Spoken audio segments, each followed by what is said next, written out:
রমনার সবুজ চাদর আর শান্ত জলের আহ্বান ঢাকা শহরের বুকে সবুজের এক বিশাল আশ্রয়স্থল রমনা পার্ক। এই পার্কের খ্যাতি শুধু এর বিশালতাতেই সীমাবদ্ধ নয়, বরং এর ঐতিহাসিক তাৎপর্য এবং প্রাকৃতিক সৌন্দর্য একে দিয়েছে এক বিশেষ পরিচিতি। আর এই রমনার অন্যতম দুটি আকর্ষণ হল ঐতিহ্যবাহী রমনা বটমূল এবং শান্তস্নিগ্ধ রমনা লেক।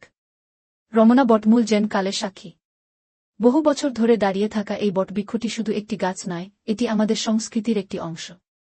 পয়লা বৈশাখের ভোরে এখানে বসে প্রাণের মেলা, যেখানে কণ্ঠে কণ্ঠে ধ্বনিত হয় বাঙালির ঐতিহ্যবাহী গান, নাচে গানে মুখরিত হয়ে ওঠে চারপাশ।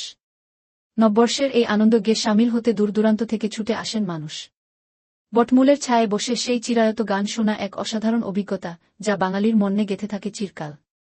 বটমূলের আশেপাশে ছড়িয়ে আছে সবুজ ঘাসের বিস্তীর্ণ প্রান্তর, যেখানে দিনের বিভিন্ন সময়ে দেখা যায় নানা বয়সী মানুষের আনাগোনা।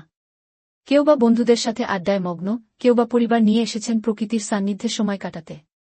ভোরের আলো, পাখির কলকাকলি আর বিকেলের মিষ্টি রোদ্দুর যেন এই জায়গার সৌন্দর্যকে আরও বাড়িয়ে তোলে। রমনা পার্কের আরেক প্রান্তে শান্তভাবে বয়ে চলেছে রমনা লেক। আঁকাবাঁকা এই জলাধারের চারপাশের সবুজ প্রকৃতি মুগ্ধ করার মতো। লেকের জলে রিফ্লেকশন ফেলে গাছপালা, আকাশ, এক মনোরম দৃশ্যের সৃষ্টি হয়। লেকের পাড় ধরে হেঁটে যাওয়া এক শান্তিদায়ক অভিজ্ঞতা। ক্লান্ত দুপুরে বা কর্মব্যস্ত দিনের শেষে এখানে এসে দাঁড়ালে মন জুড়িয়ে যায়। অনেকেই লেকের ধারে বসে প্রকৃতির নীরবতা উপভোগ করেন, কেউ বা ছবি তোলেন এই নয়নাভিরাম দৃশ্যের।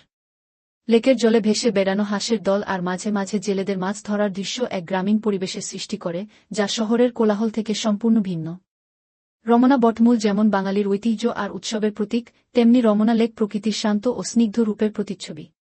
এই দুটি স্থানই রমনা পার্ককে ঢাকার অন্যতম গুরুত্বপূর্ণ এবং আকর্ষণীয় স্থানে পরিণত করেছে। যারা শহরের যান্ত্রিক জীবন থেকে একটু মুক্তি পেতে চান, সবুজের সান্নিধ্যে কিছু সময় কাটাতে চান, তাদের জন্য রমনা বটমূল এবং রমনা লেক এক অসাধারণ গন্তব্য। এখানে এলে প্রকৃতির নীরবতা যেমন উপভোগ করা যায়, তেমনি অনুভব করা যায় বাঙালি